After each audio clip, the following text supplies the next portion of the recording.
let's jump to the Saints offense, Greg. Get ready for Sunday here quickly. Just your overall thoughts on this unit, led by one Derek Carr. Well, they certainly have talent. That's for sure. I mean, with Michael Thomas is back. Love Chris Olave, the young receiver out of Ohio State. Rashid Shaheed is a speed guy on the outside. Of course, you have Kamara's back from suspension, and he's sort of, getting his legs under him. So you look at them compared to the Patriots, and you're like, all right, well, these guys have weapons. So what's the issue? Why does their offense stink? Their offensive line has been in total flux. They've been a lot like the Patriots in terms of, injuries. Andrews Pete has been dealing with a concussion. Cesar Ruiz, the right guard, he's been out, even though I didn't see him on the injury list, so I don't know what the deal is with there. They had a hell of a time blocking the Bucs last week. There was a lot of pressure on Derek Carr. And now, look, I'm not the biggest Carr fan. I watched him a lot in Vegas over the years, watched his film. I don't think he's anything. I think he's pretty gutless. And, you just need to get him hurried up. It's going to be big. To me, the biggest thing in this game, especially considering where the Patriots are with their with their cornerbacks, I assume they're going to play a lot of zone in this game, selectively double once in a while. Who's Derek Carr looking for on third down and things like that. But it's going to be on the Patriots pass rush. Like, they have to win the line of scrimmage against the Saints. If they get pushed around, and we'll see if they get Pete and Ruiz back this week, because, they do have the makings of a pretty good offensive line. Penning, the left tackle, is, excellent. He was a guy that I kind of wanted for the Patriots in the draft a couple of years ago. McCoy, the center's good. Ramczyk at the right tackle is pretty good. So if they get the other two guys, they have the makings of a good line. And the last thing you want in the world is for Derek Carr to be comfortable. That's when he's at his best. But still, he's going to be captain check down, which is what he was against the Bucs. This is a game where I'm in favor of like hanging back and just making Derek Carr check it down all day. But they're going to have an answer for Alvin Kamara. It'll be interesting to see if Marte Mapu gets that assignment. He started to get more and more time. Could be Kyle Duggar. They don't have a whole lot at tight end, for the Saints. You do have to look out for Taysom Hill. What role is he going to play? To me, he throws the best ball in the team by far, better than Derek Carr.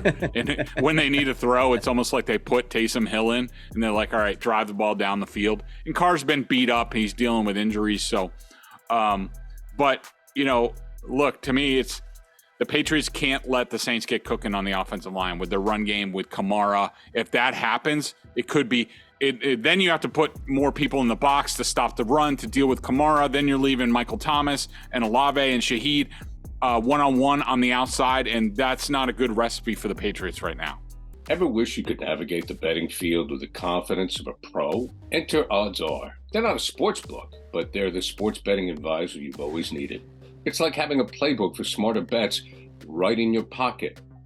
I've been absolutely loving the experience, and I think you will too. Especially since Patriots Press Pass listeners get a 30-day free trial. Elevate your game day and join the smart betting revolution. Go get it at oddsr.com/presspass. That's oddsr.com/presspass. I've been a little higher on Carr than you. That's been throughout the history of this podcast. Yeah. But he's got a sprained AC joint. He's not healthy. More than half of the completions last week against Tampa were behind the line of scrimmage. This team is 21st in passing yards per game. They're 26th in yards per pass. They have the explosive. They do have Olave, who's explosive downfield, and you mentioned some of the other guys, Rashid Shaheed and all the guys. It's just not a fun offense to watch. So I'm supposed to be going to this game on Sunday. I think I got a couple tickets to go, and I'm going because I haven't gone to a game in a long time. It reminds me of when I went to Fenway earlier this year when I first got back home. It's like I'm not going for the product. I'm going for the experience because I haven't been there in years. Because this game, my God. Make sure your phone is charged so you can do other things, check your fantasy, place FanDuel bets during the game, because you're going to need to be entertained. Watch another game while you're there. If the Saints can't run the football, holy shit. I don't know. It could be the worst offensive game that we've ever witnessed. Generic break. It's going to be a Jets Saints game for sure. All right. Let's get to the Saints defense, Greg. Let's wrap this up looking at the defense. And my overriding thought, and you mentioned this a little bit earlier, my overriding thought is just, oh man, here we go again. Mm-hmm. Same playbook. We know it's coming, don't we? So the Saints play the 5th most man coverage in the NFL, and they're a top 5 effective team defense in man coverage. So they run it a lot, and they do it really, really well. We've seen this movie before, Bedard. We've seen the movie before. Yeah, Nick, I feel like the Sixth Sense. I see dead people. I see I am so afraid for Mac Jones in this game. Like, between the 1-3 start, they're back home. Patriots fans are grumpy. Danny Quincy wants to call me Grumpy Greg Bedard. I'd say I was ahead of the curve, and all of Patriots Nation is grumpy about where things are and where this team is, and especially the quarterback, because, God forbid they don't have a quarterback that rescues everybody and makes Bill Belichick's all his roster moves look, brilliant and things like that. And, that's all coming to roost this Sunday. This Saints defense, they get after you. And this is not a Patriots offense that can punch back. They haven't landed a counter punch all year to this point. Now, this is right in line. We've talked about the defenses. Even Miami's defense isn't good, but they look like the 85 Bears because you can't block up front. So this is right in line with this. These guys, Cameron Jordan up front. I love the Nathan Shepard guy from the Jets, number 93. Carl Granderson at defensive end. They got a couple of young kids. They get into the mix. They get after it up front. I love the linebackers. I love Demario Davis, another former Jet. Pete Warner, the weak side linebacker. I liked him coming out in the draft. And then you get into the secondary. You got Honey Badger back there, Marshawn Lattimore. These guys, they get after you up front. Cameron Jordan is one of my favorite players to watch on film, always has been. He's incredibly consistent and productive and a freaking nightmare to block. God forbid they put Vidarian Lowe out there again. Maybe Riley Reif, maybe like you brought up earlier, maybe from their practice time, he knows some of Cam Jordan's tricks and that can help. But of course now Riley Reif has lead feet, so I don't know how that works. But these guys on the outside, they're going to be press man right up on Devontae Parker and Juju Smith-Schuster, and they're probably going to be laughing in their face because they're like, you ain't going anywhere. I don't know how people are going to get open in this game. When I was watching the Bucs game, the Bucs against the Saints defense, Baker had a good game, but he was running for his life, and they rolled him out a ton, a lot of check downs. This is one of the worst teams that the Patriots could be facing after this. I wish they were playing the Raiders this week, because all you have to do is worry about Max Crosby on that defense. And other than that, Mac could breathe a little bit and settle down. Unless they go one-on-one against Max like they did against Micah. Yeah, exactly. This is like playing, I'm trying to, some sort of great college basketball, who was it? Arkansas with Nolan Richardson, 40 minutes of hell. Yeah. This is the way the Saints play defense. It's going to be 60 minutes of hell for Mac Jones in the offense. And to me, this is, we talked about, last week might have been a referendum on Mac in terms of, can he make throws against man pressure or man coverage that you're going to see against the Cowboys. Of course, that didn't really come to fruition because they couldn't block it all. To me, this is a referendum on this offensive line. These guys have to come and play this week. If these guys suck again, you're looking at another Dallas scenario, especially if they can't hold up against the Saints offense.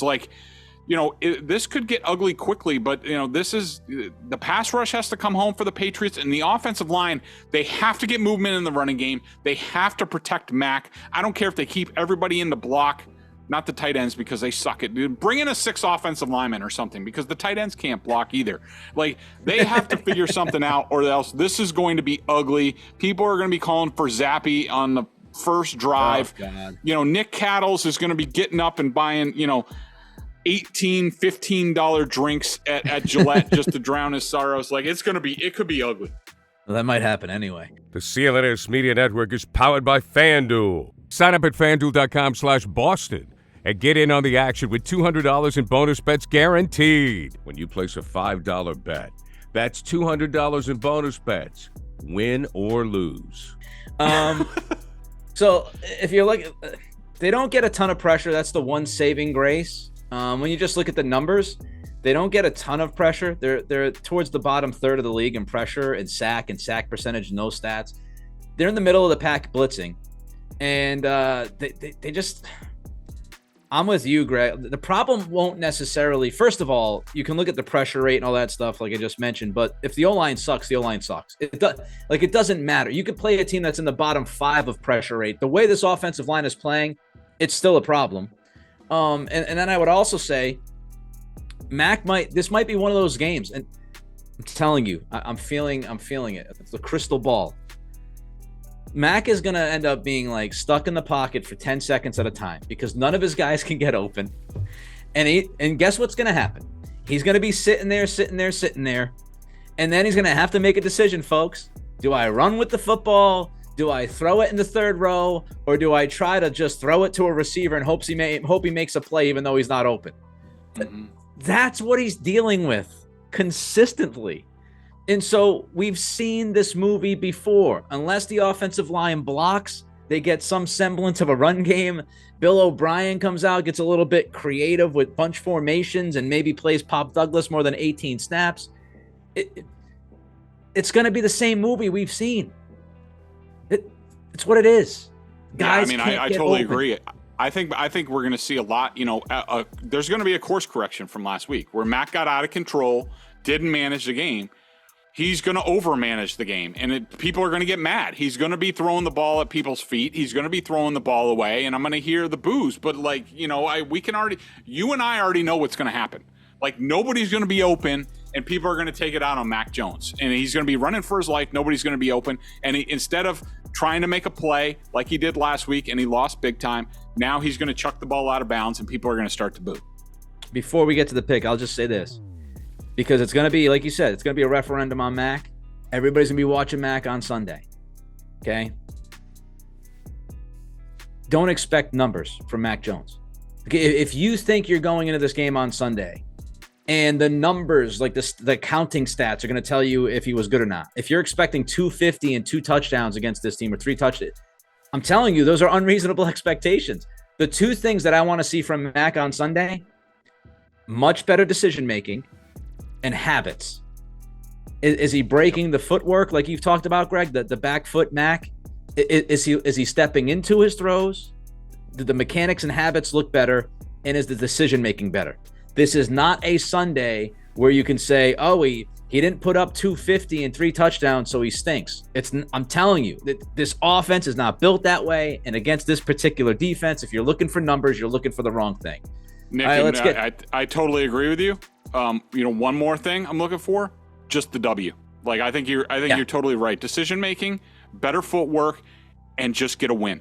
People this weekend, if they win, if they escape by 3 points and it's 16-13, people should be happy. It gives them a room to breathe, and now you hopefully build into it the Raiders game. You win again at Vegas, and now you got the Dolphins, you got the Bills and the Dolphins, and so just the third thing is just get the W. I don't care what it looks like. All right, before we get to the pick, this episode brought to you by FanDuel, exclusive wagering partner of the CLNS Media Network. New customers get $200 in bonus bets guaranteed when you place a $5 bet. The line, I've seen this jump around. I saw the Patriots were up, then they were actually underdogs, but we've got them at the Pats -1, favored by 1, over under 39.5. Greg. I'm gonna go on faith that the Patriots aren't gonna fall to 1-4. It's probably faulty reasoning. This is gonna be ugly. It's gonna be brutal. Avert the eyes. Go apple picking. Rake some leaves. And just this is one of these that you just want to see the final score at the end of the day. I think the Patriots win by a field goal. They figure out a way. Hide the women and children. Just look for the final score. Hopefully it's a Patriots win, and then just move on. I agree. I'm going to pick the Patriots for a couple of reasons, and it's more hope, optimism, faith, whatever you want to call it. I do think Mac will come into this game. If you want to listen to my podcast, I don't want to go too long here, but if you want to listen to my podcast today, I actually went into how Mac has handled his worst games. And you might be surprised with how Mac has actually come back and responded after truly terrible games in both rookie season and last year. I think he's going to come out and he's going to have his head about him. I think if he sees pressure, he's throwing it away. I think it's going to be a lot of quick game, hope for the run game, hope for a turnover. I think Derek Carr actually will, he's a little more susceptible to turnovers because I think he's thinking, I got to get going here and prove to people I'm healthy. I think he's going to throw a couple of footballs up for grabs. So I think Mac will be super safe. And I just don't see this team losing their first 3 games at home. Like to start 0-3 at home. I mean, I know they're not good, but 0-3 at home, I think they'll finally win a game at home, and it's going to be ugly. The curse of the lighthouse. it's gonna be ugly. It's gonna be pick the under unless turnovers and defensive touchdowns happen. If we're relying on offenses, this is gonna suck. I think we need some Twitter check-ins from at Nick C Radio during the game. Like just give us a look on your face. Like, all right, point to the scoreboard, then give us a Nick barometer. Like I need to see what you're doing during the game. Be half in the bag by the middle of the third quarter. With the busy fall season already in swing, you might be looking for wholesome, convenient meals for jam-packed days. Factor, America's #1 ready-to-eat meal kit, can help you fuel up fast with chef-prepared, dietitian-approved, ready-to-eat meals delivered straight to your door. Head to factormeals.com/PressPass50 and use code PressPass50 to get 50% off. That's code PressPass50 at factormeals.com/PressPass50 to get 50% off.